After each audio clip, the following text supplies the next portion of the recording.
para que no se alejen del Señor y se metan en una amargura, se metan en una desesperación tremenda, que van a tener que estar gastando dinero para ir con el doctor, para que les pueda ayudar.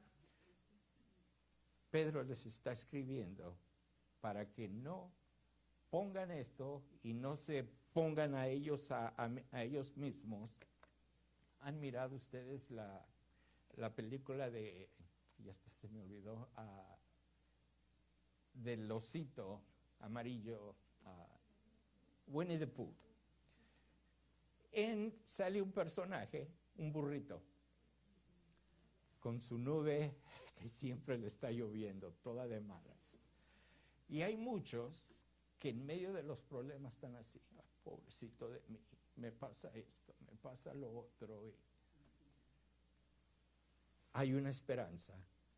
No permitas que el problema te lleve a la amargura. Lo que nuestro Dios quiere es de que tú confíes en el Señor, porque Él está contigo. Al comienzo de la prueba, en medio de la prueba y al final de la prueba. Él nunca te ha dejado. Y es más, muchas veces, dependiendo de la prueba, Él te lleva en sus brazos. Entonces, esto es lo que Pedro les está tratando de decir a estos queridos hermanos. Y también la esperanza es de que el Señor regresa. Entonces, si mis ojos están puestos de que el Señor viene, lo que estoy pasando es temporal, porque Él viene, y cuando Él venga, todo va a cambiar. Todo va a cambiar. Entonces, Pedro, cuando les está hablando a estos hermanos, les está tratando de decir de que tienen que guardar su compostura, cómo se comportan, qué cosas hacen, porque como habíamos mirado, toda la audiencia que los conocen a ustedes, y les pongo un ejemplo, por ejemplo, cuando murió mi esposa, regresé al trabajo y todo mundo mirándome en el trabajo y queriéndome preguntar, ¿por qué estás aquí, para comenzar? ¿Por qué no estás en tu casa llorando y sufriendo y haciendo las demás cosas que todos hacen? ¿Por qué es de que estás aquí? Y gracias a Dios de que todo eso se convirtió en una hermosa oportunidad para hablarles de Cristo, para que ellos puedan aprender de que en Cristo hay esperanza.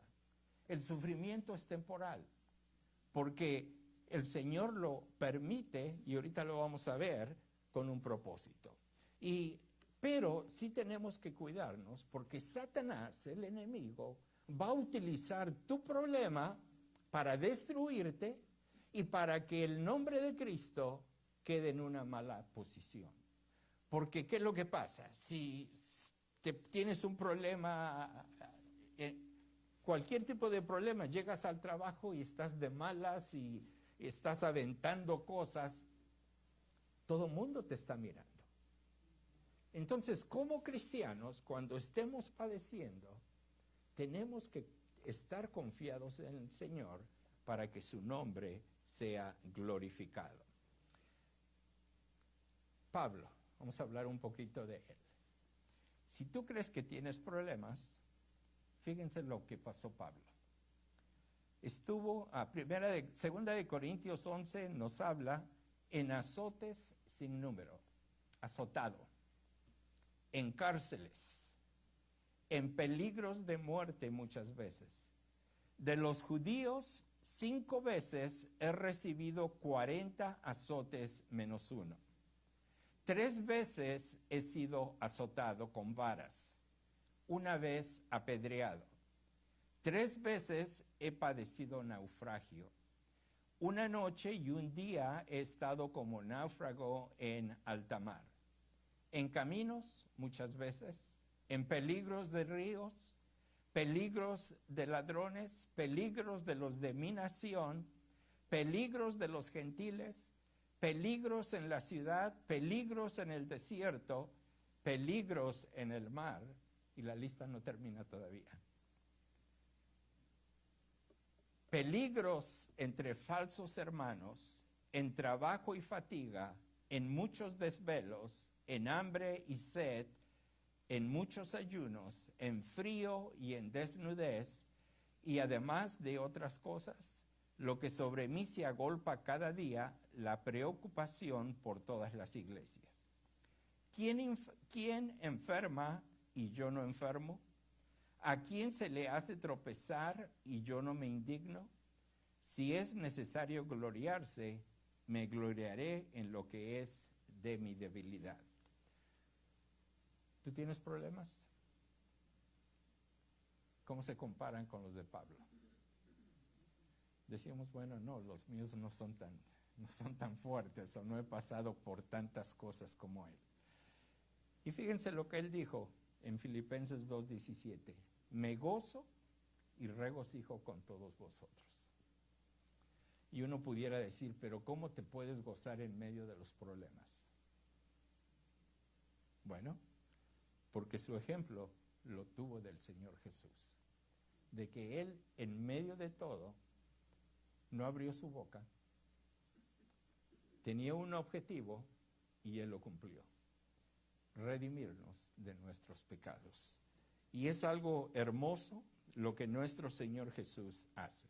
Entonces, la palabra de Dios nos dice en Romanos capítulo 5, y no solo esto, sino que también nos gloriamos en las tribulaciones. Y este es Pablo hablándonos, diciéndonos, nos gloriamos en las tribulaciones. Entonces, muchas veces la gente piensa, bueno, estos son gente loca, ¿cómo se van a gozar en los problemas? Si los problemas deben de... tenemos que llorar, tenemos que ponernos de malas, pero el cristiano dice, nos gloriamos en las tribulaciones, sabiendo que la tribulación produce paciencia, y paciencia es resistencia, es aguante, y la paciencia prueba, aquí está hablando acerca de carácter, acerca de cualidades, y la prueba esperanza, y la esperanza no avergüenza. También porque el amor de Dios ha sido derramado en nuestros corazones por el Espíritu Santo que nos fue dado. También en Santiago 1, 2 al 5, dice, hermanos, tened por sumo gozo cuando os halléis en diversas pruebas. Y fíjense, nuevamente hablando de tener gozo cuando nos hallamos en diversas pruebas. Y Santiago también nos va a decir lo mismo, sabiendo que la prueba de vuestra fe produce paciencia, que es resistencia, que es aguante. Mas tenga la paciencia su obra completa para que seáis perfectos y cabales, sin que os falte cosa alguna. Y si alguno de vosotros tiene falta de sabiduría, pídala a Dios, el cual da a todos abundantemente y sin reproche. Ahora, ¿cuál es el propósito de las pruebas? Y hay muchos, pero al menos 3 que a mí me han llamado mucho la atención. El primero de ellos es el mismo Pedro, para que sometida a prueba vuestra fe. Y aquí está hablando lo que creemos en Dios, para ver si este fundamento está firme en cada uno de nosotros, para que sometida a prueba vuestra fe, mucho más preciosa que el oro, el cual, aunque perecedero, se prueba con fuego, sea hallada en alabanza, gloria y honra cuando sea manifestado Jesucristo. Y me encanta porque siempre ponen esa esperanza en medio de las pruebas, la esperanza de la venida de nuestro Señor Jesús. Entonces, Pedro nos dice, el propósito, cuando eres probado, cuando tu fe es probada, es para que esa fe sea hallada en alabanza, gloria y honra para nuestro Dios. Entonces, ¿estás pasando por un momento difícil? Recuérdate, Pedro nos dice que está siendo probado con el propósito de que tu fe sea hallada en alabanza, gloria y honra cuando nuestro Señor sea manifestado. También otro propósito de las pruebas en 2 de Corintios capítulo 1, 3 al 5. Bendito sea el Dios y Padre de nuestro Señor Jesucristo, Padre de misericordias y Dios de toda consolación, el cual nos consuela en todas nuestras tribulaciones, para que podamos también nosotros consolar a los que están en cualquier tribulación, por medio de la consolación con que nosotros somos consolados por Dios. Entonces, este otro propósito de las pruebas es para que experimentemos el consuelo de nuestro Dios. Y más que nada, cuando experimentamos alguna enfermedad, cuando experimentamos la muerte de un ser querido, cuando experimentamos esos momentos que nos hacen muchas veces hasta temblar, porque pareciera de que de momento se nos acabó el futuro, ya no podemos mirar. Miramos nada más el presente y este presente está lleno de problemas y entonces queremos hasta gritar, queremos desesperarnos. ¿Quién me puede ayudar? Y se nos olvida de que nuestro Señor está con nosotros. Se nos olvida de que Él nos va llevando de la mano y si es posible, Él nos va cargando en medio de todo esto. Pero también este propósito, cuando somos consolados, tiene otro objetivo. Es para que una vez de que nosotros hemos aprendido este consuelo de Dios, ahora podamos compartirlo con aquellos hermanos quienes están sufriendo y podamos reorientarlos en nuestro Padre Celestial, que es un Padre y Dios de toda consolación. No hay nada que Él no te pueda consolar. Él te consuela. Ve a Él, ríndete delante de Él, porque Él está dispuesto a ayudarte. Él está dispuesto para que tú no lleves esa carga que te está molestando y para que tú puedas seguir adelante. Pero también hay otro propósito. El mismo Pedro. El Señor Jesús le dijo: Pedro, Satanás os ha pedido para zarandearos. Ahora, ¿qué es zarandear? No es nada más hacer esto. Zarandear es, y aquí está hablando de cómo zarandeaban el trigo para sacar el grano. Agarraban los manojos y tenían que estarle pegando hasta que todos estos granitos se salieran. Y aquí de eso nos está hablando. Y el Señor Jesús le dice, dijo también el Señor: Simón, Simón, he aquí Satanás os ha pedido para zarandearos como a trigo, pero yo he rogado por ti que tu fe no falte, y tú, una vez vuelto, confirma a tus hermanos. En otras palabras, una vez de que Pedro hubiese aprendido esta lección. ¿Y cuál fue la lección? ¿Cuál fue la prueba? Negar al Señor Jesús. Negar al Señor Jesús. Él se creía muy fuerte, porque él le dijo: Señor, yo nunca te voy a negar. Sin en cambio, unas horas más tarde, ¿qué está haciendo Pedro? A ese yo no lo conozco. Y aún avanza aún mucho más bajo, porque empieza a maldecir, algo que él no había hecho desde que encontró a Jesús. Se regresa a su vida vieja y empieza a hacer todas esas cosas. La palabra de Dios nos dice de que cuando se dio cuenta lo que hizo, salió y lloró amargamente. Pero el Señor le dice: una vez de que hayas aprendido esta lección, ahora tú ve y confirma a tus hermanos en la fe, para que ellos también puedan estar firmes en medio de todas estas tribulaciones, en medio de todas estas pruebas. La palabra de Dios nos dice en Mateo capítulo 11, versículo 28, venid a mí todos los que estáis trabajados y cargados, y yo os haré descansar. Si tú tienes una carga de un problema, ve a Jesús. Si tú aún no le conoces como Salvador y deseas tener esta paz que Él te puede dar en medio de tus problemas, ve a Jesús. Él es la respuesta. No es el doctor, no es el psicólogo, no es el banco, no es nadie. El Señor Jesús es la respuesta. Por eso es de que Él dice, vengan a mí todos los que están trabajados y cargados.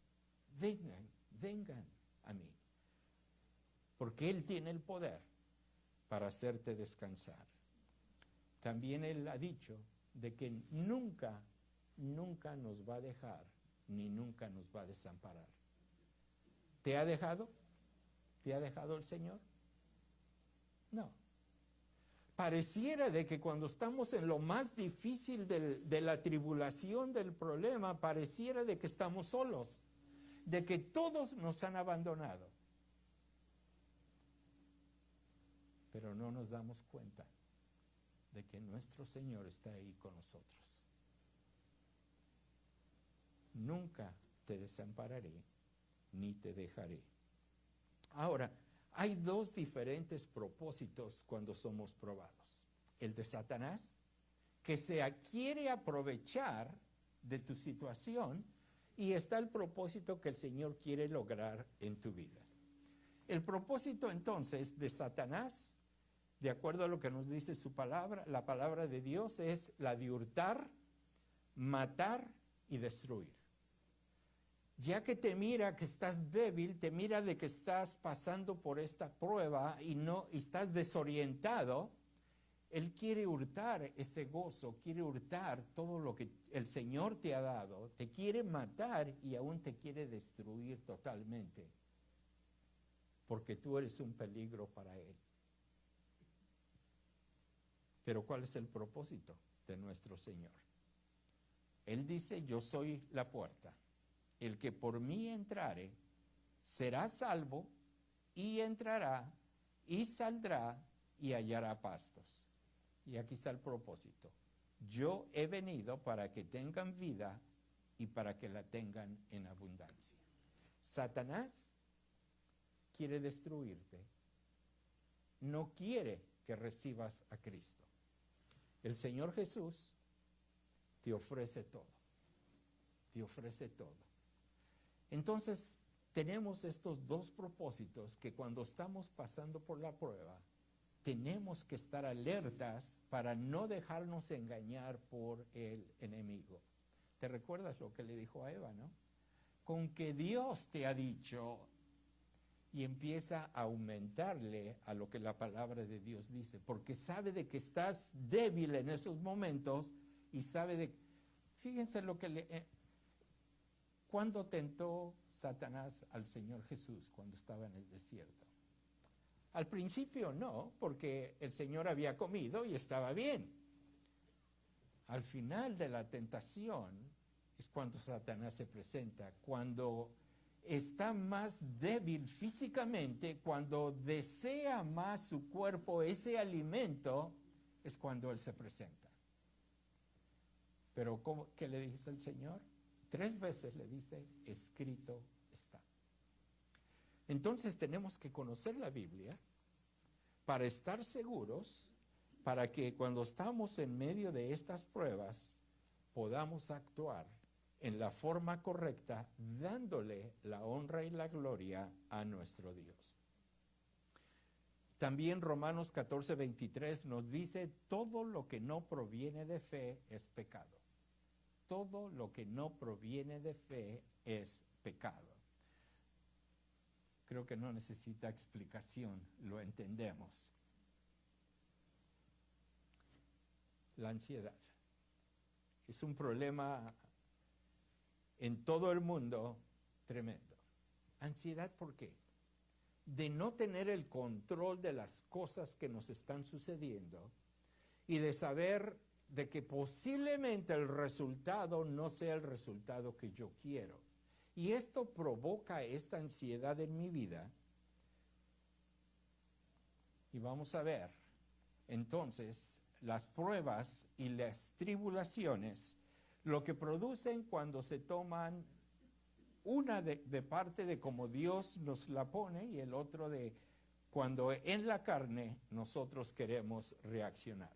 Entonces, producen, cuando son recibidas en el Espíritu, producen paciencia, producen prueba, producen esperanza, produce consolación, produce oración y produce dependencia en Dios, aceptación y alabanza a Dios. Cuando yo tomo la prueba, la tribulación, este problema que me viene a mí y lo tomo tomado de la mano del Señor y poniéndole ese problema a Él, lo que va a producir en mi vida va a ser paciencia, prueba, esperanza, consolación, oración, dependencia en Dios, aceptación y alabanza a Dios. Pero cuando las tomo en la carne, ¿qué es lo que pasa? Tenemos dolor y malestar físico, tenemos inquietud, tenemos fatiga, tenemos tensión muscular, tenemos alteración del sueño, tenemos deterioro de la vida cotidiana, tenemos enfermedades psicosomáticas, tenemos abuso de sustancias y complicación con otros trastornos mentales. Cuando yo tomo la prueba en la carne, estos son los resultados. Pero si yo las tomo en el Espíritu, en el Señor, los resultados son maravillosos. Los resultados cuando lo hago en la carne, voy a acabar en el hospital. Voy a acabar mal, porque el cuerpo no está diseñado para poder tolerar todas estas cosas. Y esto es lo que pasa. Tenemos el problema, y el problema es algo tan gigante que decimos, yo no puedo. Pero el problema es de que estamos mirando al problema. ¿Se recuerdan del pueblo de Israel cuando Dios los sacó con mano poderosa? 10 milagros tremendos que hizo Dios y que todo el pueblo de Israel experimentó, era para quedarse admirado y decir, ¿qué Dios tenemos? Empiezan a salir, ni siquiera, no pasó, yo diría, a lo mejor un par de días o menos, y llegan a donde está el mar, y miran hacia atrás, y miran que viene el ejército, y se ponen a gritar. ¿Por qué nos trajiste para que aquí fuésemos muertos? ¿No era mejor que nos hubiésemos quedado en Egipto y ahí teníamos, si moríamos, nos podían hacer un sepulcro bonito? ¿Para qué nos trajiste aquí? Ese es el problema, cuando nosotros ponemos los ojos en el problema se nos va a hacer, pero muy grande. Y fíjense lo que hace el problema contigo. El problema te controla y el problema va a hacer de que tú caigas y de que tú te rindas, todo por no seguir y no poner tus ojos en el Señor. Otra ilustración, cuando David se enfrenta al gigante, a Goliat. David era un niño casi, comparado a este hombre tremendo. Y si David hubiese puesto sus ojos en el problema, que era Goliat, hubiera dicho, yo no puedo.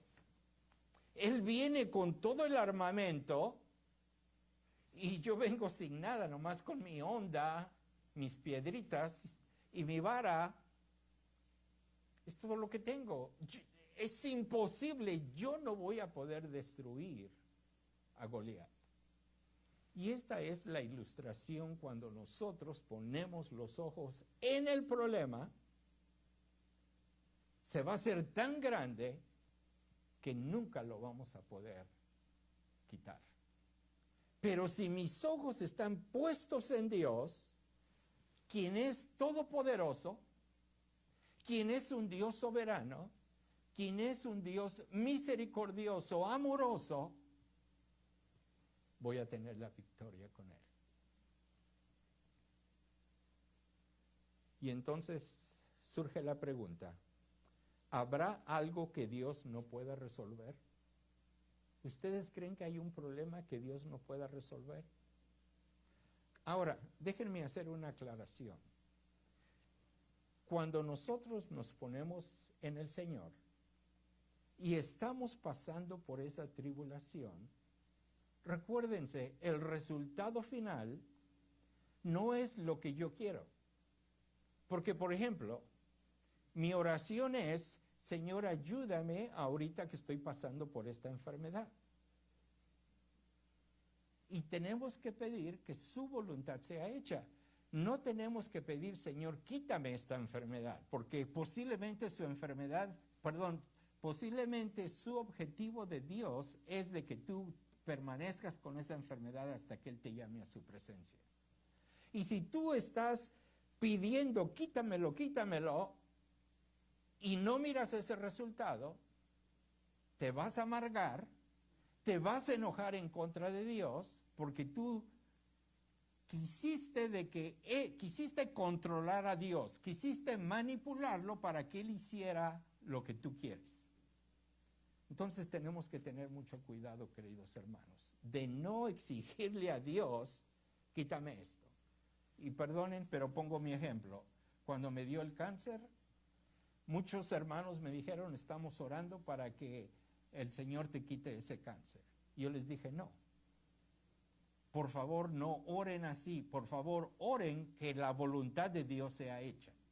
Porque imagínense de que hubiesen orado de que me quitara ese cáncer y de que el Señor me hubiera matado, me hubiera llevado con Él. ¿Cómo estarían?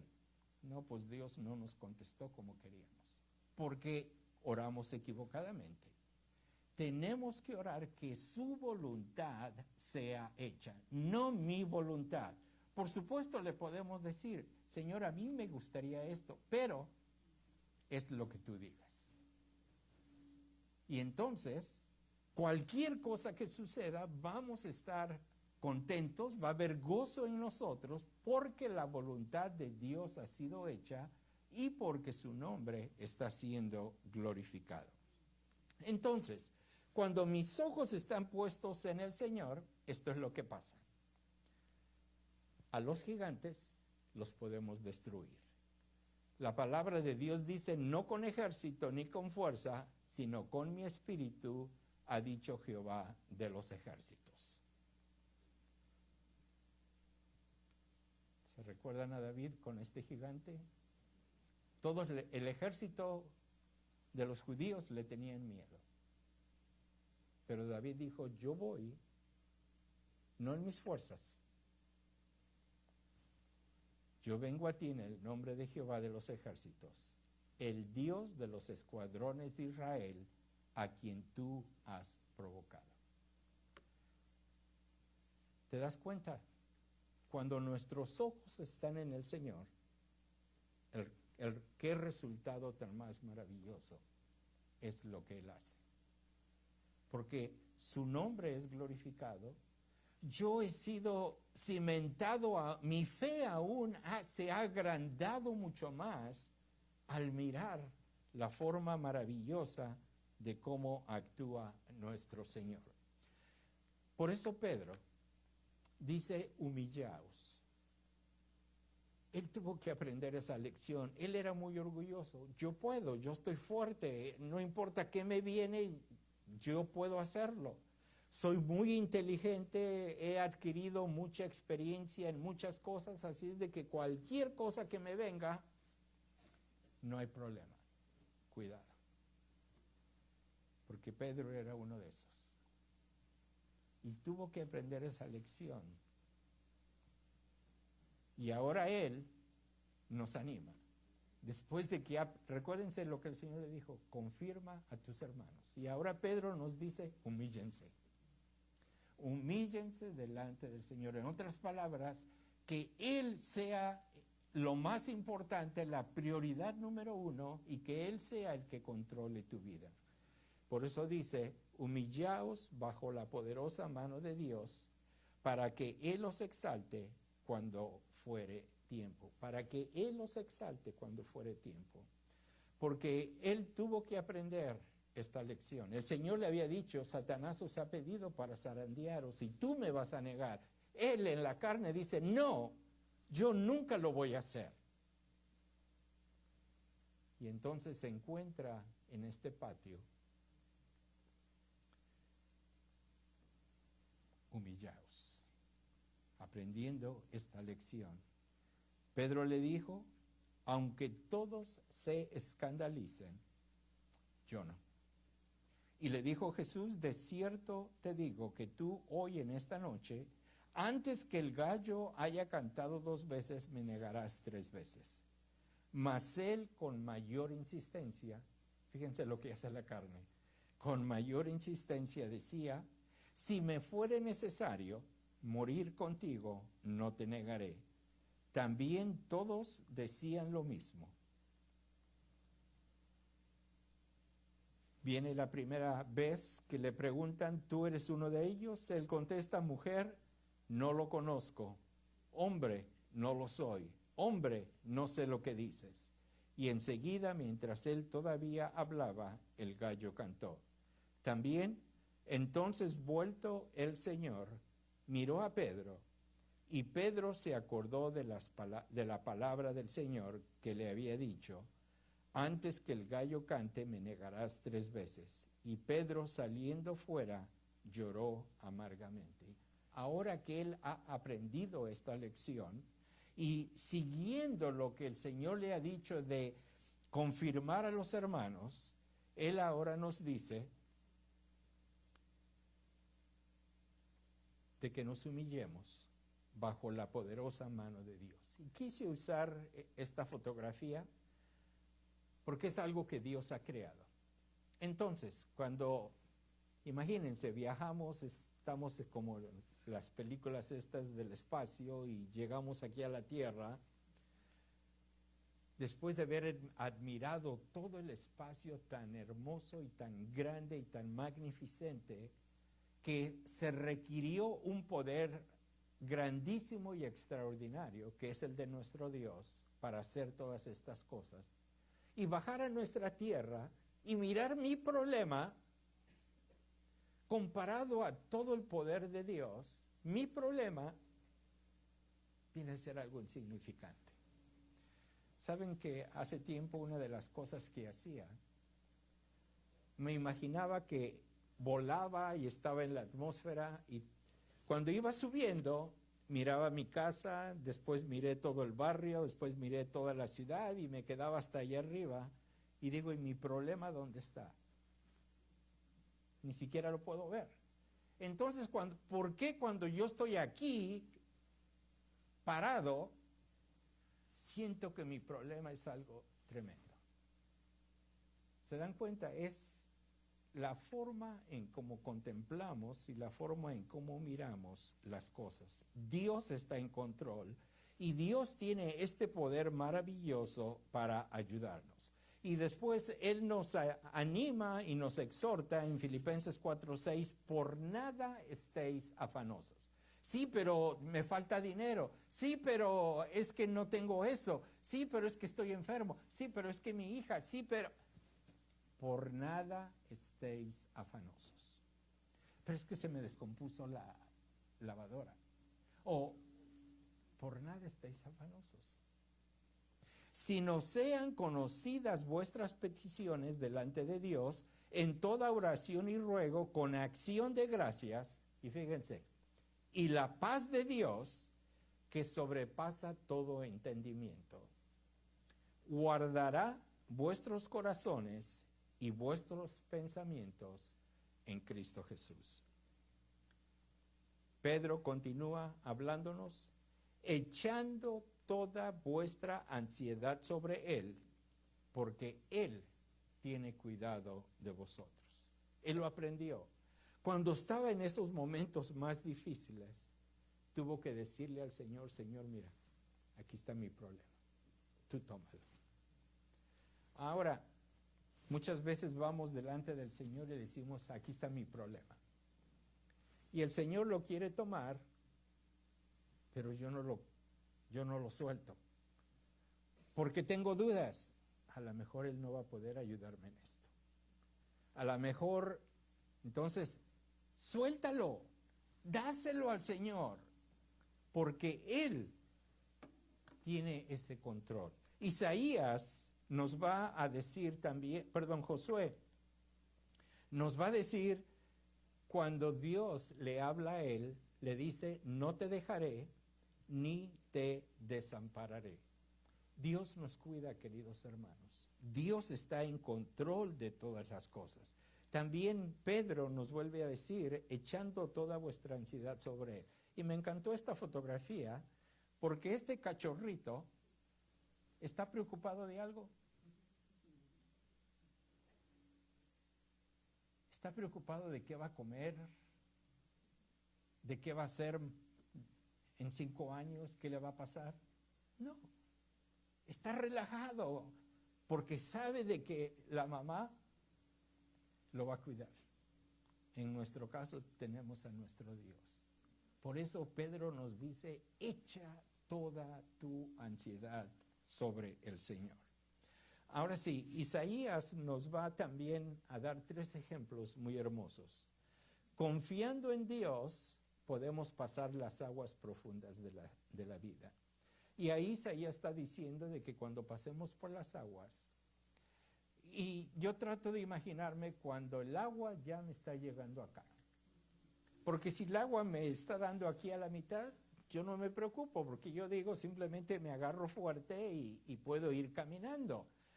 Pero cuando el agua empieza a subir, y me recuerdo de Harvey, cuando estábamos en la casa, el agua empezó a subir adentro de la casa y después subimos todas las cosas encima para que estuvieran en alto y nosotros también, hasta que al final tuvimos que llamar a mi vecino para que viniera a rescatarnos con una lancha y sacarnos de ahí.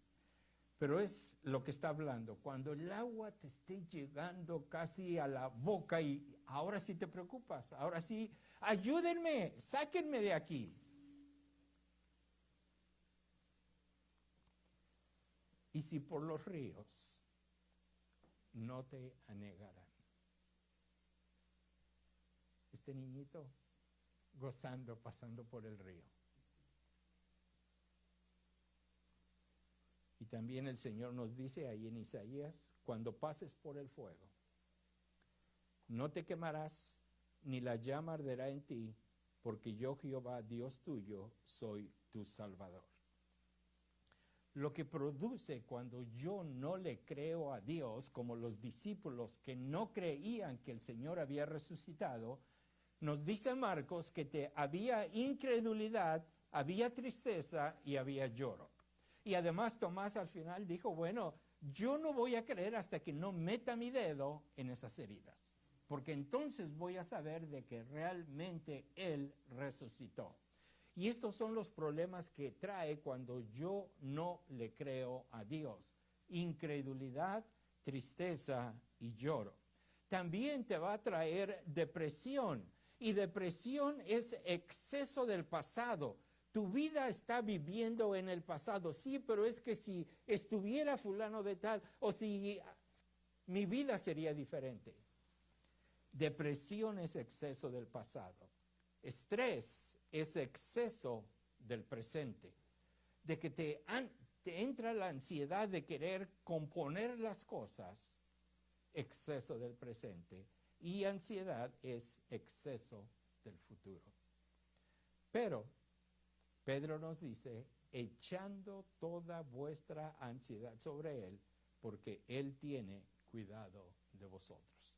Y termino con esto, porque ya el tiempo me ha ganado. Este grupo de hermanos estaba sufriendo persecución por su fe. Tuvieron que dejar sus hogares. Tuvieron que huir nada más con una maletita, con las cosas básicas, tuvieron que irse. Y la pregunta es, ¿y a dónde nos vamos? ¿A qué lugar es seguro donde no nos van a perseguir?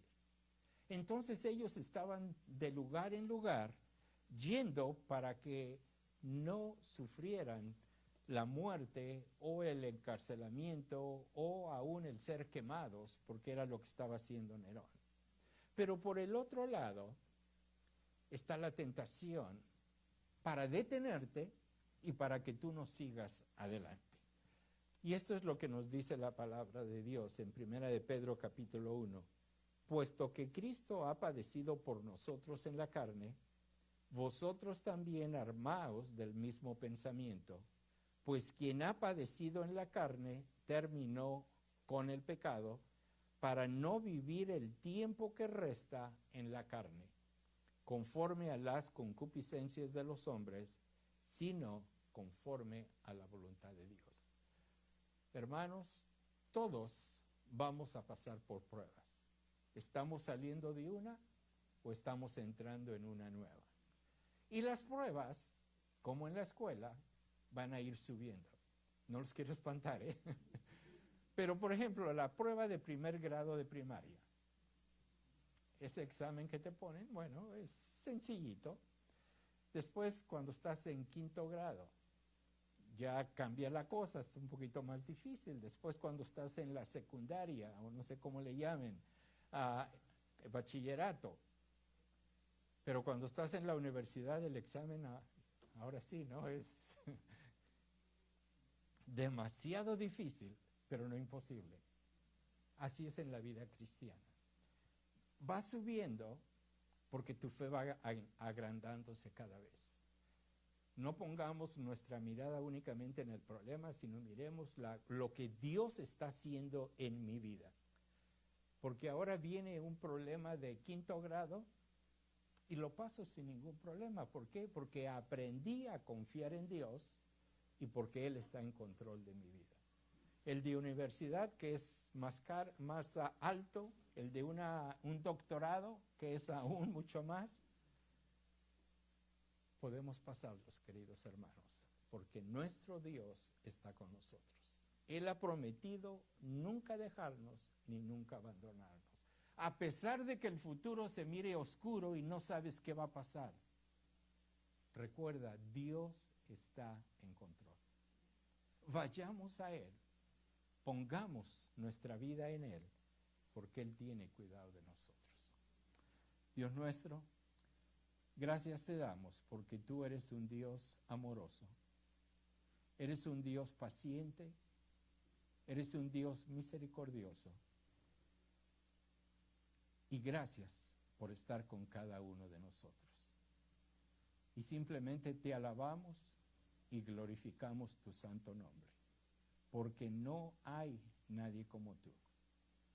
Gracias por lo que tu palabra nos ha enseñado y que podamos poner nuestros ojos en ti y nunca, nunca quitarlos de ti. Te pedimos de que tú nos despidas con bien y que podamos continuar esta vida, este andar, tomados de la mano tuya. Y lo hacemos en el precioso nombre de nuestro Señor Jesucristo. Amén. Muchas gracias, hermanos. Vamos a declarar que Él es santo, que no hay Dios como nuestro Dios. Vamos, levanta tus manos al cielo.